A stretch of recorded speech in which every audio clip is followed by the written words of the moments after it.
Good afternoon. I'm going to begin this talk by asking a few questions. Question 1, chocolate or vanilla? Raise your hand for chocolate.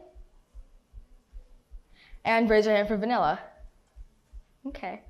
Question 2, how many people do you think visit Disney World every day? About 55,000 people or literally everyone? Raise your hand for 55,000 people. And literally everyone. The correct answer is about 55,000 people, but for those of you who said everyone, I completely agree with you. Question 3, how many people do you think have questioned God in the past or are currently questioning now?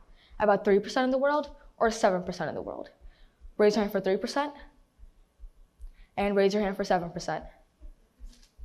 The correct answer is about 7% of the world, but why? Did you know that out of 1 of every 5 Americans have questioned God before? And I used to be part of that community. Hi, my name is Raina Marthi, and today I'll be talking to you about how I learned who God meant to me.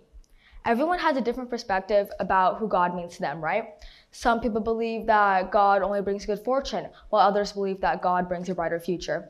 I used to get confused with this all the time because I never really had my own idea of who God meant to me. But after an experience I had in India, that completely changed everything. When I was around 8 years old, I accompanied my grandma on one of her frequent visits to a nearby orphanage. And at first, I didn't want to go because I didn't really know what to expect. But once we got there, I was completely surprised to see a room full of happy faces. While my grandma talked to the staff, I stood in the back in absolute disbelief of how happy and thrilled these kids were. And before we left, we gave some sweets and toys that we brought along with us, which made the kids even more excited, which left me with this very curious feeling. After we left, my grandma asked me how I was feeling. And I told her that I didn't really know what I was experiencing, but I knew it was something that I would want to experience again. She told me that God made me feel that way. And being as young as I was, I didn't think too much of it, so I just brushed it off. But over the years, each and every day, I've started to think a little bit more about my grandma's thought, but I have my own little twist onto it. She told me that God made me feel that way, but I believe that God is that feeling. Being with those kids made me understand the real inequality in this world and the little changes in me that I can bring out in myself to make the world a better place and to help others. You might be thinking, so what? What does this have to do with me?